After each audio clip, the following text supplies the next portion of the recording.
내 직접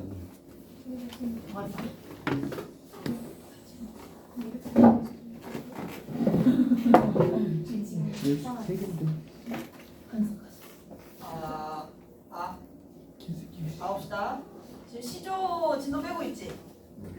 다 나갔어요. 응. 시조 다음에 뭘 하고 있다. 손으로. 기억이 안 나지? 맞아. 아까 얘기했었지. 자, 이 시간만 되면 이렇게 금붕어가 되니까. 맞아. 무슨 세 글자. 뭐를 해? 여기 옆에 있는 것들 나오는 거. 옆에 있는 질문?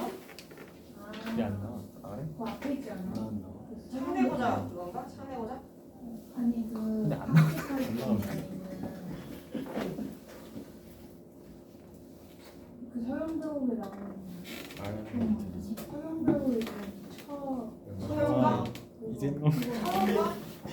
처음과 아닌가? 했었지. 처음과랑 처음과 했었던 것 같은데. 근데 나는 처음과. 그거 둘은 내해이다마는 둘은 누구의 것인 그거잖아. 그게 처음과. 그 역신 내 집어. 다리. 맞아. 그거. 그거 생각났어? 그거야. 전형적인 관리인 거야? 응. 자, 아무튼 시조대편 가보도록 합시다. 시조대편. 자, 보시면 우리 시조가 조선 전기랑 조선 후기의 창작 양상이 조금 달랐다는 거 우리 1학년 때 한번 배우고 넘어왔을 겁니다. 기억나세요? 응. 자, 조선 전기에는 주로 누가 썼어? 누가 써? 양반들이. 고려 말에는 주로 누가 썼어? 양반. 틀린 말은 아닌데 플러스 더 누구? 승려? 형민. 고려 말에? 고려 말. 네, 승려. 형민. 평민? 평민? 그건 신라고. 고려 말에는 이제 고려가 망하고 조선이 세워지는 시기잖아. 그렇지? 그런데 이제 이성계가 쿠데타를 일으켜서 왕조를 바꿔버린 거지. 그렇지? 이거는 충성이 아니란 말이야. 그래서 이성계가 왕이 되는 거에 반대했던 사람들. 그러니까 고려를 끝까지 따라가겠다고 했던 사람들. 그런 사람들이 작품을 썼습니다. 그 사람들은 양반이라고 하진 않지. 양반은 사대부들 중에서 무반과 문반을 합해서 양반이라고 합니다. 그래서 그 사람들은 고려시대의 문신, 그러니까 이제 유신이라고 이야기를 하죠. 만국을 따르는 신하를 유신이라고 합니다. 그래서 여기 보시면 여기 이효년이라는 사람이 고려 말의 문신이라는 고려 말의 문신이다. 자, 그 다음에 밑에 바로 내려가시면 이 성삼문이라는 사람이 작품을 썼는데 우리 성삼문 지금 처음 보는 거 아니지? 자, 성삼문 어떤 사람이야? 성삼문 사육신입니다. 사육신. 자, 사육신은 뭐 하는 사람인데? 응? 사육신 누구야? 단종에 대한 절개를 끝까지 지키다가 죽은 사람들이 사육신인 거죠. 그래서 실제로 단종을 복위시키려는 그런 운동을 하다가, 그러니까 세조 입장에서 영모지. 영모를 지으려고 하다가 걸려가지고 죽은 사람들. 너네 왕선왕 봤어? 봤어? 거기 보시면 중간에 박지훈이가 누워있다가 하면서 막 이제 악몽 꾸다가 딱 깨는 장면 있잖아. 거기 위에 이렇게 6명이 이러고 쳐다보지. 저 봤어? 이렇게 피 철철 흘리면서 그 왜 사극에 나오는 하얀 그 소복 입은 재수? 딱 그 느낌으로도 피 철철 흘리면서 나타나는데 박지훈 머리 위에 이러고 있는 거야. 죄송합니다. 지켜드리지 못해 죄송합니다. 이런 거를. 근데 거기 보면은 거기 나와 있는 사람들이 사육신 인물들을 거기다가 넣어놓은 거고, 그 중에 이제 한 명이 성삼문이라는 사람이다. 그러면 성삼문은 이제 단종을 위한 충신, 끝까지 세조를 왕이라고 부르지 않았어.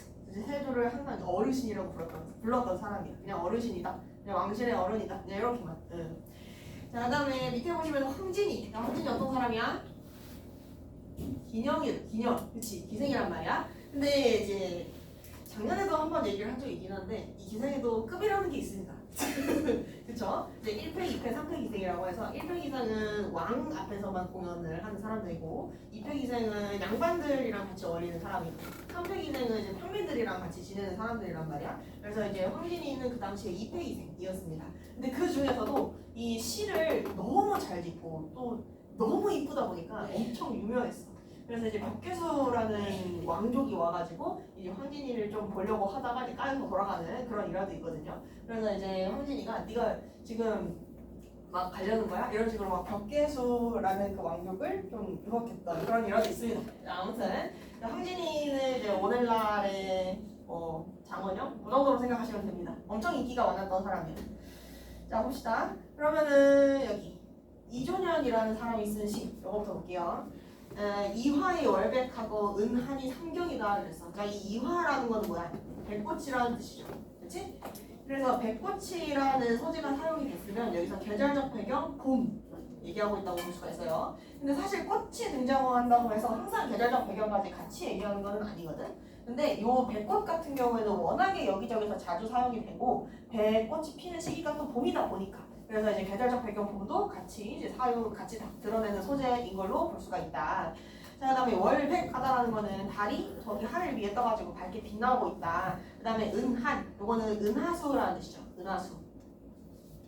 자, 그다음에 요 삼경이라는 거는 굉장히 깊은 새벽 시간대를 얘기를 하는 거거든. 그럼 보시면은 저 백꽃이 달빛을 받아서 환하게 하얗게 빛이 나고 있고 저기 위에 하늘에는 은하수가 떠 있는 깊은 밤이라는 뜻이야.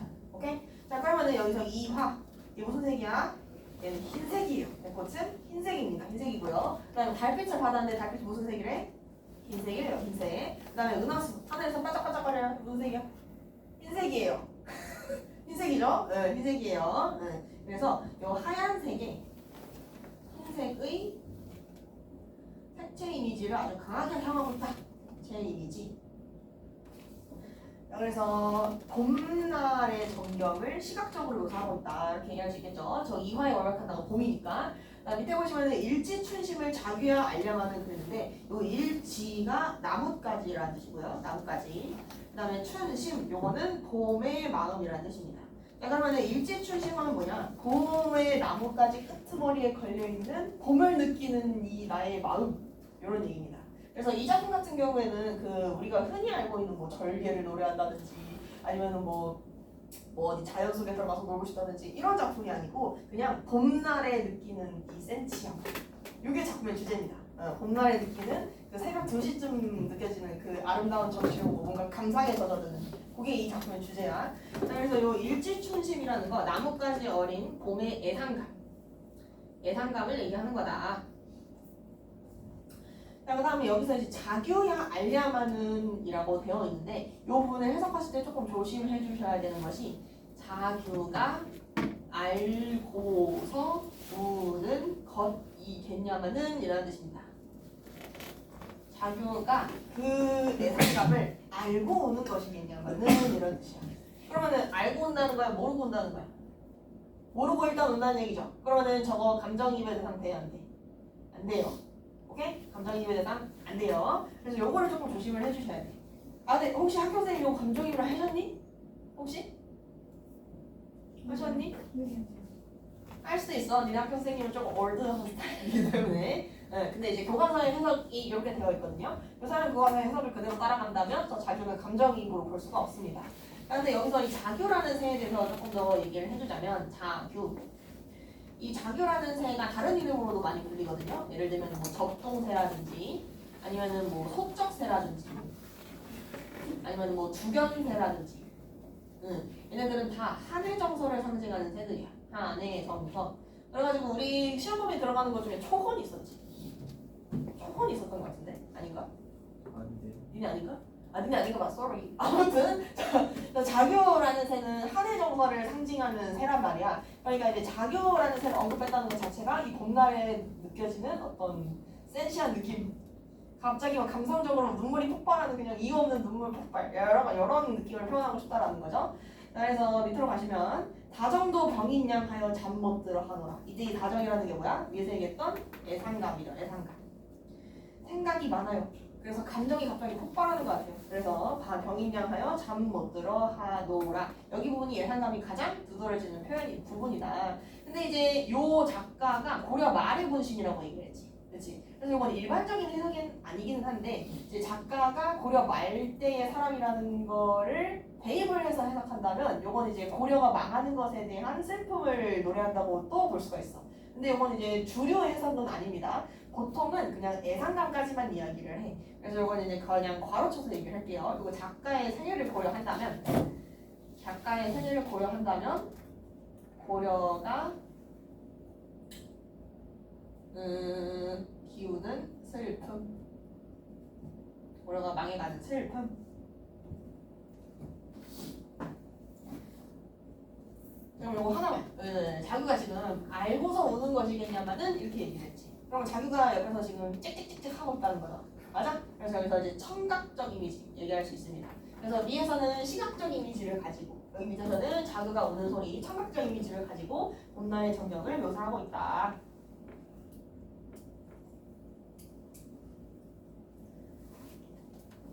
그다음에 수양산 가보도록 합시다. 우리 학원 짬 좀 먹은 친구들은 이걸 처음 보는 작품은 아닐 것 같아요. 그죠? 작년에 너네 이거 시험 범위였니? 그건 아니었나? 워낙 자주 나오는 작품이어가지고 자 아무튼 여기서 이제 수양산을 바라보면서 이제를 하나가 되는데 자, 이 이제가 의미하는 바가 102이고 숙제를 합해서 이제라고 이야기를 합니다. 그럼 이 백이 숙제는 어떤 사람이냐? 요건 이제 고사가 인용된 부분인데 백이 숙제는 원래 은나라 사람이었단 말이야. 은나라 사람이었는데 어느 날 주나라가 여기를 쳐들어왔어요. 그러면은 백이 숙제 입장에서는 은나라가 이기면 참 좋겠지만 주나라가 이겨버립니다. 그래서 은나라가 멸망을 합니다. 그럼 백이 숙제는 어떻게 해야 돼?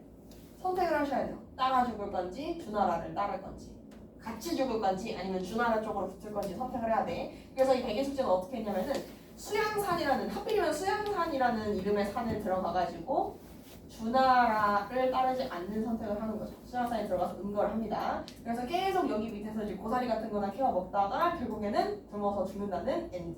그러면 이 백이숙제는 당시 사대부대 봤을 때 어떤 사람이야? 자기가 자기의 고국에 대한 절개를 계속 지키다가 목숨을 저버린 사람인 거지. 이해됐어? 그러니까 당시에 이 백이숙제는 절개의 상징이었던 거야. 절개의 상징. 그래서 다른 작품에도 간혹 가다가 백이숙제에 대한 언급이 나올 때가 있거든요. 그러면은 그냥 절개를 잘 지켰던 인물 이렇게 생각하시면 됩니다. 오케이? 자 그러면은 밑에 또 가볼게요. 이제를 한한다라고 얘기를 했는데 이게 무슨 얘기냐면은 말 그대로 원망을 한다는 뜻이야. 원망. 왜 원망을 하느냐? 여기 둘째 셋째 줄에 나와 있거든요. 줄여 죽을 진들 채미도 하는 것이다. 그러니까 줄여 죽는다는 거는 굶어 죽으라는 소리지. 맞아? 차라리 굶어 죽을 것인지 채미를 왜 하는 거냐라고 따져보는 거야. 그러니까 얘네들은 이제 자기 이제 절개 지키겠다고 수양산이라는 데를 들어가가지고 고사리를 캐먹다가 굶어 죽은 거잖아. 그치? 고사리를 왜 캐먹느냐는 거야. 이해됐어? 고사리조차 캐먹지 말았어야지. 한 입도 되지 말고 그냥 죽었어야지. 왜 고사리를 캐먹고 죽냐고. 그렇게 얘기를 하는 거지. 이해됐어요? 네. 그래서 일반적으로는 지조절개의 아이콘으로 숭상받는 얘네들을 거꾸로 한하면서 이 정도로도 부족해. 이렇게 해야지 진짜 절개지. 내 절개가 더 높다. 이렇게 얘기를 하는 거야. 오케이? 자, 그래서 이제 하나노라라고 하는 부분, 원망하는 거, 요건 이제 고사를 역으로 뭐라고 얘기를 해봐.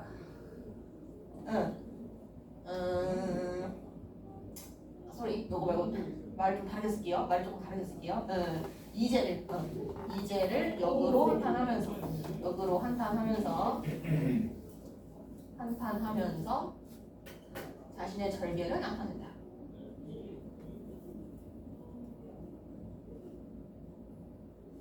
그래서 여기서 역발상, 그러니까 참신한 발상이 돋보이고 있다. 참신한 발상.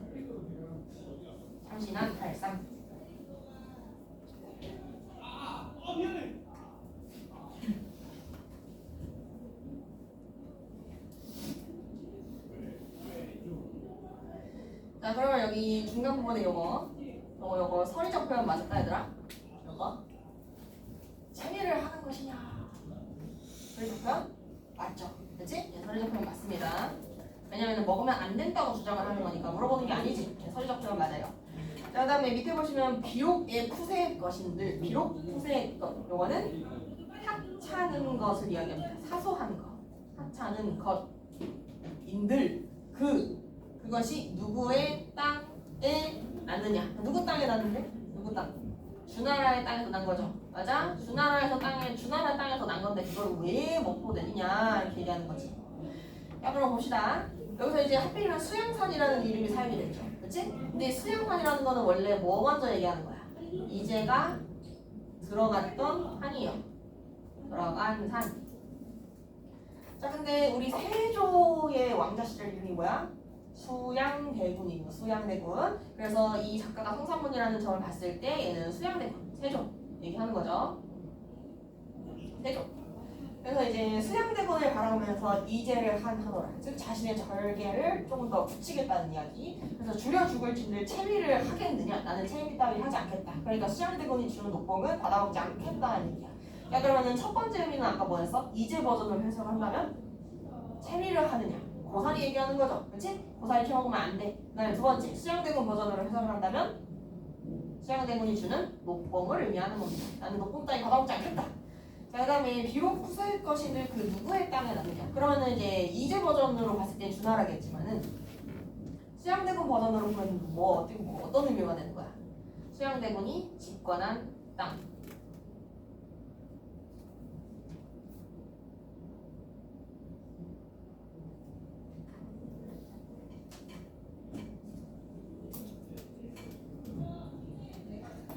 자, 밑에 가봅시다. 자, 보시면 황진이가 기녀지. 그치? 원래 이 시조라는 거는 사대부들의 문학이야. 사대부들의 근본이 되는 문학. 그래서 시조를 썼는데 여자 이름이 들어가 있다? 그러면 다 기생입니다. 100이면 100 다 기생이야. 나중에 이제 조선 후기쯤 넘어가서 저 기생이 아닌 여자들이 작품을 할 때는 보통 가사를 많이 쓰거나 그게 쭉 늘어나서 쓰는 거 있잖아. 그 가사를 쓰거나 아니면 사설시조 작장 이상의 것들을 좀 쓰는 경우가 있었어. 그래서 이런 식으로 형식을 딱딱딱 맞춰져가지고 평시조로 썼는데 여자 이름이다? 그러면은 100이면 100 기생입니다. 오케이? 응. 자, 그러면 이제 기생이 작품을 쓴다 그러면 주로 어떤 작품을 쓰겠어? 나를 바라봐주세요. 나랑 연애하자. 약간 이런 작품 썼을 거 아니야. 그쵸? 응. 그래서 얘도 마찬가지로 그런 맥락의 작품이다. 야, 어저 내 일이야 그릴 줄을 모르더냐 그랬는데 이 어저는 감탄사가 사용이 된 거고요. 이 부분에서 영탄법 당연히 얘기할 수 있겠죠. 영탄법. 자 그럼 이 영탄법의 효과는 어떻게 되는 거냐 얘들아. 영탄법의 효과. 요거는 정서를 집약한다. 즉 이 화자가 말하고자 하는 감정을 어저라는 두 단어 안에 다 넣어서 말을 한다는 거예요. 그래서 내 일이야 그릴 줄을 모르더냐. 이거는 그리워할 줄을 몰랐더냐 요겁니다. 자 그러면은 얘는 그리워할 줄 알았다는 거지. 맞아? 그리워할 거라고 생각을 했지만 내가 그 녀석을 먼저 차버렸다는 얘기야. 오케이? 그래서 내가 차는데 차놓고 나서 하지 말걸 이거지. 맞아? 그래서 여기서는 이제 이별에 대한 회한의 정서가 드러나고 있다. 회한의 정서. 후회한다는 뜻이에요. 회한이 후회죠. 자 그리고 여기 서리적 표현 나눠야겠다. 서리적 표현. 비슷한 경험 있어? 비슷해? 자 두 번째 가볼게요. 이시라 하다면 가량하는 제 구태여. 요 제 구태여를 어떻게 해석하느냐가 요 작품의 제일 키포인트입니다. 지금 보시면 요건 이렇게 있으라 했으면 가겠냐마는 이거거든. 가겠냐마는 여기 이렇게 되는 거고요. 그 다음에 종자부분은 보내고 그리워하는 점은 나도 왜 그런지 모르겠다. 나도 내 마음을 모르겠어. 이거지? 근데 이 제 구태여를 여기 중장 부분에 갖다 붙여서 해석할 수도 있고 제 구태여를 여기 밑에다가 보내서 해석을 할 수 있는 거거든요. 자 그러면 이 제 구태여를 중장에다가 먼저 붙여볼게. 그러면 있으라고 했으면 가겠냐마는 제가 굳이 가더라 이렇게 해석을 할 수가 있어. 그래서 여기서 한번 끊어주고 여기서 내가 보내놓고 그리워하는 점은 나도 모르겠다 이렇게 되는 거야. 그럼 이 제 구태여를 앞에다가 붙이면은 이 제가 누구를 얘기하는 거야? 있으라고 했으면 지가 굳이 갔겠냐마는 이렇게 해석하는 거야. 그럼 지 누구야? 지 임입니다. 임. 오케이? 자 그럼 요거 옆에다가 좀 정리를 해볼게요. 일단 제 구태여를 중장에다가 같이 연결하는 경우 중장에다가 같이 연결하는 경우에 해석을 어떻게 되느냐. 있으라고 했으면 제가 굳이 갔겠냐마는 이렇게 해석을 합니다. 그래서 이때의 제는 임 떠나간 임을 얘기하는 거고요. 자 그러면은 제가 굳이 같겠냐만 이렇게 해석을 한다 그랬잖아. 그러면은 어순이 거꾸로 되어 있지. 맞아? 그럼 이때의 표현 방식은 도치법입니다. 이때의 표현 방식은 도치법입니다. 오케이? 자 그러면은 요거를 종장에다가 연결을 시켜볼게요. 종장. 자 요거 본문을 일단 먼저 보시면은 요거 지우고 요렇게 여기서 이렇게 끊어준다는 거지. 요거지? 이렇게 하겠다는 거야. 오케이? 자 그러면은 있으라고 했으면 같겠냐마는 제가 굳이 보내놓고 그리는 척은 나도 몰라 하노라. 그럼 이 쟤는 보낸 사람이네. 맞아? 보낸 사람 누구? 누구? 황진입니다. 자 그러면은 요거 제 부터를 뒷부분에다가 갖다 붙인다면은 가겠냐마는 한 다음에 제가 굳이 보내고 그리는 점은 어쩌고저쩌고 이렇게 되는 거지. 그럼 이때 쟤는 황진이가 됩니다. 황진이. 자 그러면 제 구태여가 위에 있는데 뒷부분에다가 붙여서 해석한다고 그랬죠. 그러면 문장이 이렇게 걸쳐져 있는 걸로 볼 수가 있어. 그래서 요 경우에는 행간 걸침이 사용된 거다. 이해되세요? 잘 이해 안 되면 그냥 외우십시오. 이해 안 되면 남기라도 해야지 어떡해? 잘 이해가 안 돼요. 괜찮아요? 네. 자, 요 어저 내일이야 요 작품 같은 경우에는 얘가 제일 문제 나올 확률이 커. 이 부분을 빼뜨리고 문제를 안 낼 수가 없어, 솔직히. 얘네가 봐도 그렇지 않냐? 여기서 제일 포인트가 되는 부분이 이 부분이죠. 그렇지? 그래서 해석 어떻게 되는지, 그리고 제가 가리키는 사람이 누군지, 그리고 표현상의 특징이 어떻게 정리되는지 요거를 외워줘야 됩니다. 오케이? 이해됐나? 응.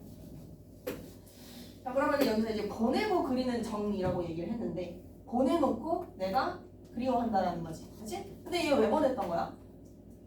이거 내가 그릴 수 있어. 가자. 이러던 거잖아. 맞아? 그렇지? 가자고. 이렇게 자존심과 연정 사이의 갈등입니다. 연정. 좋아하는 마음은 여전하지만 그래도 네가 나한테 그런다고? 네가 이렇게 막 자존심 막 부리는 거지. 그래서 자존심과 연정 사이의 갈등이 나타나 있습니다.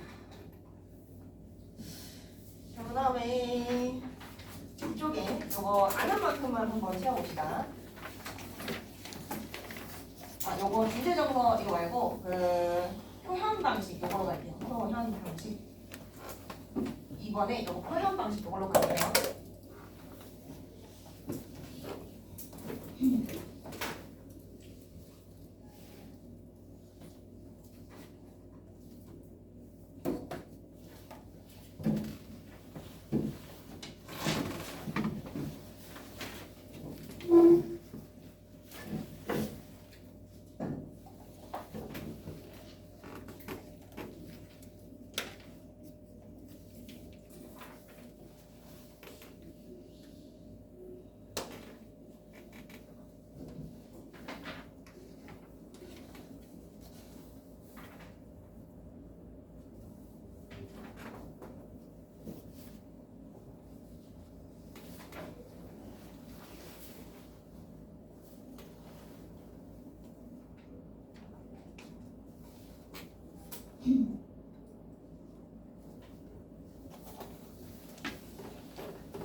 아니냐? 오호, 안 되겠구만. 응?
쭉쭉쭉 해보세요.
10번에 3번.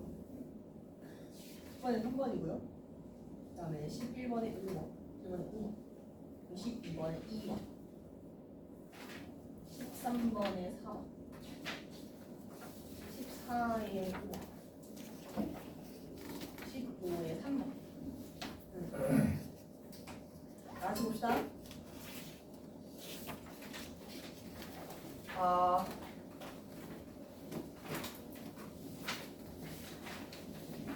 여기 주관식 부분부터 좀 볼게요.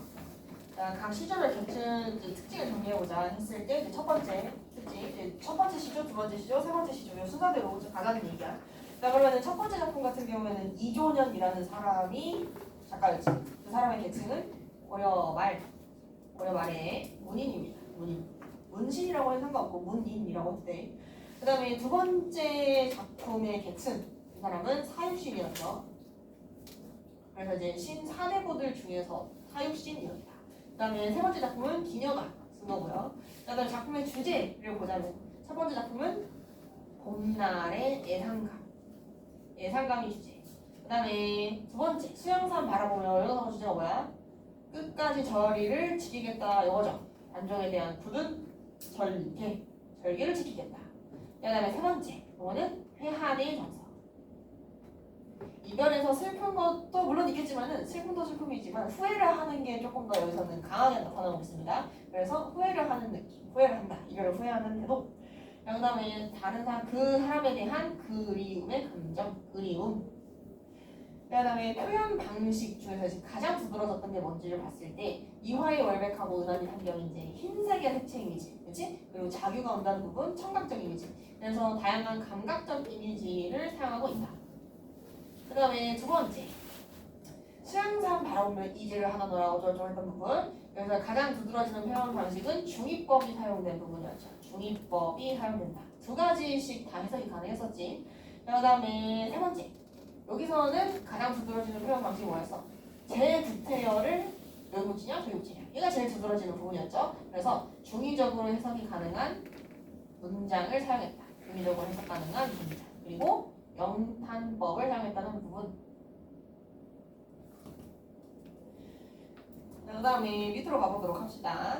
다음 작품을 감상하고 활동을 해보자.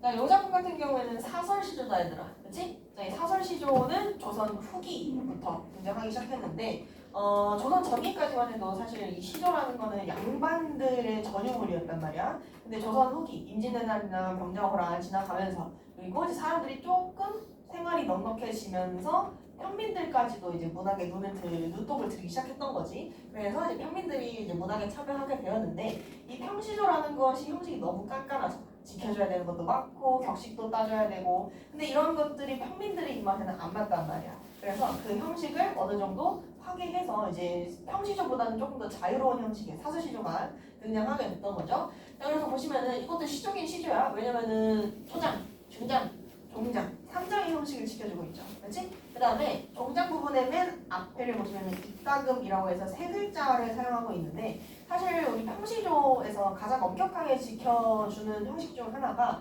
종장의 첫 음보는 언제나 세 글자로 나온다는 거. 이게 진짜 엄격하게 지켜지거든. 그런데 이제 사설시도 마찬가지로 종장에 세 글자 나온다는 거, 저 정도는 이제 지켜준다라는 얘기입니다. 근데 다만 평시조와 형식이 좀 차이가 나는 부분은 글자 수가 훨씬 많이 늘어나. 그리고 사음보가 아니게 되었습니다. 자, 그래서 보시면은 창내고자, 이내 갔으면 창내고자라고 했는데 여기 부분이 이렇게 끊어서 읽었을 때 리듬감이 딱 맞죠. 그렇지? 자, 그러면은 여기 맨 윗부분에 초장 부분에서는 사음보라고 얘기할 수 있나? 사음보 맞죠? 네 박자로 끊어 읽을 수 있으니까. 자, 그럼 사음보가 파괴된 부분은 여기 중장 부분입니다. 그래서 뭐 좀 치사하긴 한데 여기 맨 위에다가 밑줄 그어놓고 사음보가 파괴되었다 그러면 그건 틀린 말인 거지. 오케이? 사음보가 파괴된 건 이 부분이고요. 여기 초장 부분하고 여기 밑에 이따금 하 답답할지면 여다져 볼까 하더라. 얘도 이제 사음보를 잘 지켜주고 있는 거야. 오케이? 원래 이제 시조, 평시조에서도 둘째 음보에는 글자가 5개에서 많으면 7개까지 들어갑니다. 그래서 하 답답할지면 얘가 6글자니까 요거 다 합해서 하는 거야. 오케이? 네. 자, 그러면은 요거 의미 해석 가보도록 할게요. 창을 내고자 이내 갔으면 창을 내고자. 자, 가슴에 창문을 만들고 싶어요. 이거는 진짜 물리적으로 만든다는 소리가 아니지. 그치? 가슴을 빵 뚫어낼 수 있는 어떤 마음의 창문을 만들고 싶다는 거야. 그죠? 그래서 이거는 추상적 개념의 구체화 얘기할 수 있겠다. 추상적 개념의 구체화. 그래서 중간 부분 보시면은 고모장지, 세살장지, 들장지 어쩌고저쩌고 배목 걸쇠, 배목 걸쇠까지가 창문을 구성하는 부품들이야. 부품들. 그래서 이 이런저런 부품들을 모아가지고 크나큰 장돌이, 요거는 그 망치 같은 거를 얘기하는 거거든요. 이 망치 같은 걸로 뚝딱 못을 박아가지고, 그래서 이 뚝딱은 의성어 사용된 거죠. 뚝딱 박아서 이내 가슴에 창문을 만들고 싶다. 자, 그러면은 여기 고모장지, 세살장지부터 이제 뚝딱 박아까지는 다 뭐야? 창문을 만드는 과정인 거죠. 그렇지? 창문을 만드는 과정. 자, 그래서 지금 보시면은 여기 나와 있는 것들이 싹 다 부품이라고 얘기했잖아. 그럼 비슷한 소재를 쭉 열거를 해가지고 이것도 가져와, 저것도 가져와, 저것도 다 가져와가지고 뚝딱 박아서 만들고 싶다. 이렇게 얘기하는 거지. 맞아? 그럼 비슷한 소재를 열거하면서 이제 해학성 챙겨주고 있다. 해학성.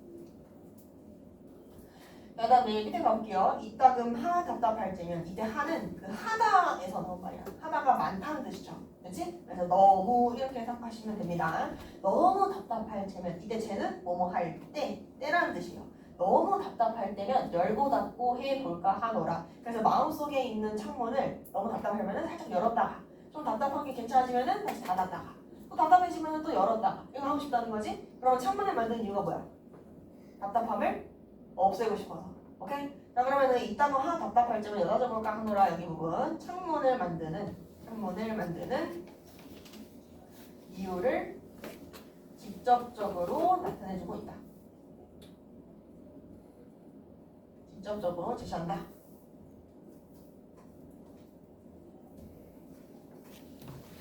자, 그러면은 작품 요거 비교하는 거 들어가 볼게요.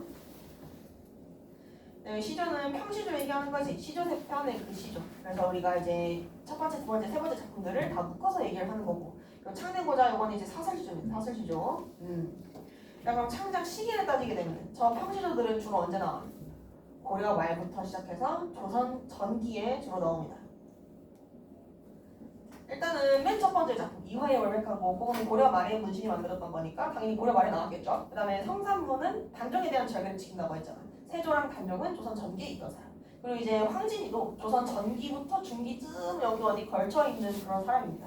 그래서 조선 전기에 나왔던 작품들이다. 그럼 창대고자 이거는 사설시조 언제쯤 등장한다고 그랬어? 백성들이 문학 작품에 참여하면서 조선 후기에 나온다고 했죠. 조선 후기에 주로 창작이 되었다. 자, 그래서 이제 형식적 특징을 조금 비교를 해봤을 때 우리 창대고자 같은 경우에는 중장 부분에 막 이렇게 글자수를 늘려. 그리고 이제 초장이랑 종장도 보시면은 4음본은 지켜주고 있긴 한데 3, 4조는 보이지 않죠? 그렇지? 3, 4조는 안 보입니다. 여기는 괜찮지? 3, 6, 4, 3, 5, 3이니까 이 정도면 좀 지켜주고 있는 건데 여기서는 글자를 그래도 조금 늘린 편. 자, 그래서 이제 일반 평시조들 같은 경우에는 3장, 6, 9, 45자 그리고 3, 4조 혹은 뭐 4, 4조 지켜주고요. 그 다음에 4음보 요거 지켜줘야 되지. 그 다음에 첫 음보는 3음절로 구성한다. 이게 이제 평시조의 가장 기본적인 특징이지. 요거를 딱딱 잘 지켜주고 있습니다. 근데 우리 창대고자 같은 경우에는 중장 부분에서 특히나 장형화가 이루어지고 있다. 길게 늘어났다는 거고요. 그 다음에 4음보가 파괴되고 있다.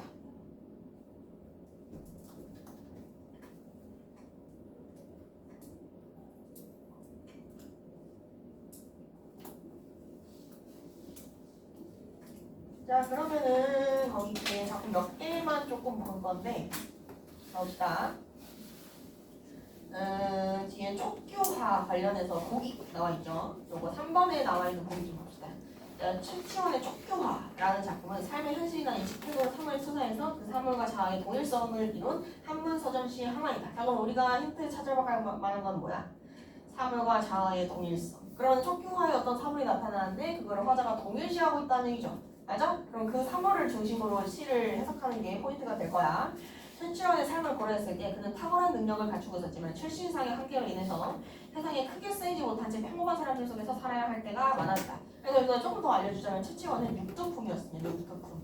너는 신라의 골품제도 아세요? 신라의 골품제도 딱 1두품에서 6두품까지 쭉 있고 그 위에 진골, 그 위에 성골 이렇게 있잖아. 그래서 이게 그 너는 태생이 진골이니까 여기까지 올라갈 수 있고 너는 태생이 성골이니까 왕이 될 수 있고 약간 이런 게 되게 엄격하게. 그래서 심지어는 입을 수 있는 옷의 색깔이라든지 아니면은 가질 수 있는 집의 평수 이런 것까지 다 제한을 했다고 합니다. 그래서 최치원은 6두품이었기 때문에 아무리 뛰어나도 그 6두품 이상의 직책을 가질 수는 없었던 거야. 그래서 이제 한타가 왔다는 얘기죠. 그래서 보시면은 최치원은 여기부터 이 작품의 자신의 목소리를 대변하는 화자를 통해서 이와 같은 자신의 처지를 촉규화에 투사하여 표현하고 있다. 자, 그러면 촉규화가 뭐라는 거야? 촉규화가 곧 화자 자신이다. 이런 얘기죠. 이해되세요? 투사했다라는 거는 자신의 모습을 여기다가 비추어 표현했다는 얘기지. 그러니까 촉규화라는 것 자체가 최치원 본인을 나타내는 말이다. 자, 그러면은 요거 작품 들어가 볼게요. 봅시다. 촉규화. 얘가 화자이고 동시에 작가 자신이라고 얘기를 했습니다.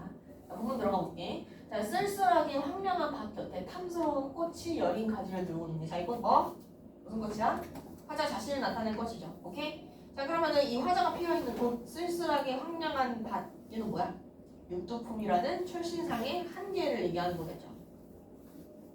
육두품이라는 신분적 한계를 타고 탐스러운 꽃이 태어났다. 그래서 이제 밑에 가볼게요. 향기는 매우 진하 희미해지고 그림자는 맥풍 맞아 기웃등한다. 자, 그럼 보시면은 매우가 장마비고요. 맥풍은 바람입니다. 그럼 비 맞고 바람 맞고 해가지고 희미해지고 기웃등해졌어요. 자, 이 매우랑 맥풍은 뭐야? 시련. 오케이? 얘를 더 이상 위로 올라가지 못하게 하는 이 골품제의 현실을 얘기를 하는 거죠. 그래서 수레나 말 탄 사람 그 네가 도와줄까? 수레나 말 탄 사람. 자, 어떤 사람이 수레를 타고 어떤 사람이 말을 타? 높은 사람이 말을 탑니다. 그치? 말은 얘들아 되게 비싼 거야. 수레도 되게 비싼 겁니다. 수레 누가 끌어? 당시에 말이 끌거나 사람이 끌거나 해야 되잖아. 그러면 그걸 끌고 다니는 그 위에 앉아있는 사람이면 당연히 높은 사람이겠죠. 그치? 자, 그래서 이 수레나 말 탄 사람이라는 거는 말 그대로 높으신 분들입니다. 높으신 양반. 그래서 이 높으신 양반들은 나를 도와주질 않아요. 그 누가 도와주겠느냐? 안 본다는 얘기고. 벌이나 나비들만 역벌을 따릅니다. 그러면 이 벌, 나비 이 사람들은 어떤 사람이야? 내가 뜻을 펼치는데 별로 도움은 안 되는 인물들인 거지. 오케이? 별로 도움이 되지 않는 인물들. 자, 그래서 밑으로 가시면 태어난 곳이 비천하니 스스로를 부끄러워하고 사람들이 나를 내밀어드니 그저 한스럽다. 오케이? 네. 자, 어떤 내용인지 잘 이해가 좀 되실라나? 자, 그러면은 거기 뒤쪽에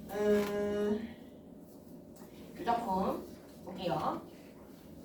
여기 앞에 자기숙제 고사 인용한 부분이랑 수양산 그거는 이제 앞에서 얘기를 했으니까 내가 볼게. 줄여 죽으려 하고 수양산에 들었거니. 자, 줄여 죽는다는 건 굶어 죽는다는 얘기지, 그렇지? 굶어 죽으려고 생각을 해서 수양산에 들어갔대. 이거 누구 얘기야? 누가 수양산에 들어가? 이제 얘기하는 거지, 맞아? 이제가 수양산에 들어갔어. 그래서 이거 설마 여기 밑에 각주 달려 있는데 설마라는 뜻이라고 합니다. 설마 고사리를 먹으려고 캐었겠느냐? 여기 설이 잡고 사용됐네? 그러면은 먹으려고 캔 건 아니라는 소리다. 맞아? 그러면 고사리를 캔 이유가 뭐냐라고 했더니 물성이 굵은 줄 애달아서 펴보려고 캔 거래.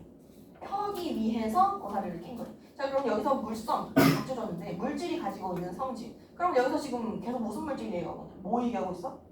고사리 얘기하고 있죠? 맞아? 그러면 고사리의 성질. 고사리의 성질이 굽어 있는 거를 보고 애달파해서 고사리를 펴기 위해서 캔 거다. 그러니까 고사리가 굽어 있는 상태를 보고 절개가 굽은 게 연상이 됐던 거야. 무슨 말인지 알겠어요? 응. 고사리가 굽어 있는 상태를 보고 이 녀석 굽으면 안 되지 하고 이거를 펴기 위해서 고사리를 캔 거다. 나름대로 이제 이제를 변호하고 있는 거지. 이해되나? 응. 자, 그러면은 뒤에 어디로 가시냐면 바로 뒤에 이 중간에 거 얘만 볼게요. 얘만 볼게. 요게 조금 해석이 안 되셨을 수 있는데 아마 이 밑에 장면 요거는 그래도 좀 괜찮았을 것 같아. 개와 닭이 원수다. 이 개가 자꾸 보내가지고 얘한테 괜히 원망을 하고 있는 그런 상황. 요것만 좀 볼게요. 임 이별 하울 적에 저는 낙이 한치 마라. 그러면은 지금 얘는 이별을 하는 상황인 거지. 이미 떠나가고 있는 상황이야. 근데 이제 저는 낙, 다리를 절고 있는 나귀를 한치 마라. 요거는 이제 탓하지 마라라는 뜻이야. 탓하지 마라. 원망하지 마라. 왜 그러냐면 가노라 돌아설 때 저는 걸음이 아니었으면 꽃 아래 눈물 적신 얼굴을 어떻게 자세히 볼 수 있겠느냐. 그러면 낙이 덕분에 어떻게? 꽃 아래 눈물 적신 이 얼굴을 볼 수 있게 되었다라는 얘기죠. 그럼 이 얼굴은 누구의 얼굴이야? 누구의 얼굴? 임의 얼굴입니다. 임의 얼굴. 오케이? 지금 이미 나귀를 타고 막 이렇게 떠나가고 있는데 나귀가 다리를 절고 있는 거야. 그래서 저는 나귀한테 뭐라고 하지만 나귀가 다리를 저는 덕분에 우리 임이 위에서 이제 눈물 떨구고 있는 그 모습을 내가 볼 수 있는 건 아니냐. 오케이? 응. 자 그러면 임은 지금 나랑 헤어지는 걸 슬퍼하는 상황인 거지. 이해됐나? 응. 자 그러면 맨 마지막으로 15번 이거 한번 볼게요. 15번. 요거 이제 전교 들었던 친구들은 좀 기억이 나실 건데 요거 처음 보는 친구들은 좀 당혹스러울 거거든. 여기 보시면은 청사는 어찌하여 만고에 푸르다라고 얘기했고 유수는 어찌하여 주야에 그치지 아니하는가 그래서 자 이 청산 산이죠. 유수 물이에요. 그럼 둘이 합해서 자연이라는 뜻입니다. 그렇지? 자연을 보면서 야 저 청사는 만고에 푸르구나. 즉 오랜 세월이 흘러도 계속 푸르다라는 뜻이야. 그러면은 유수는 주야에 그치지 아니한다. 밤이 돼도 낮이 되어도 계속 흘러간다는 얘기지. 맞아? 그러면은 여기서는 자연의 불변성을 얘기를 하는 겁니다. 자연은 변하지 않는 존재입니다. 자 마지막 보시면은 우리도 그치지 마라 만고상청하리라 그랬는데 만고상청하다라는 건 뭐야? 우리도 저 자연처럼 계속 푸르름을 유지하자. 우리 끝까지 푸른 사람으로 남아있자라고 얘기를 하는 거야. 이해됐어? 자 근데 요거를 자연 친화적 태도를 얘기하시면 안 되는 게 자연 친화적 태도라는 거는 자연을 즐기는 대상으로 바라보는 관점이야. 근데 여기서는 자연을 즐기자고 한 게 아니라 자연을 본받자고 한 거야. 이해됐어요? 그래서 이 만고상청하자라는 건 뭐냐면은 끝없이 학문을 수양하자라고 얘기를 하는 겁니다. 응. 사실 요거 부분 놓고 보면 조금 거시기하긴 한데 얘가 이제 연시조야. 전체 12수로 되어 있는 연시조거든요. 그래서 전체적인 작품 맥락과 같이 고려해봤을 때 저거는 학문을 같이 수양하자는 거야. 자연 속에서 놀자는 얘기가 아닙니다. 응. 자 그래서 여기까지 하고 고생 많으셨고요. 이제 해봐라. 난 이거 가져가. 책까지 맞춰야겠다. 이거 이름 안 쓴 사람 누구였지? 승현인가? 이름 안 쓴 사람. 누구지? 응? 뭔가 네 느낌인데?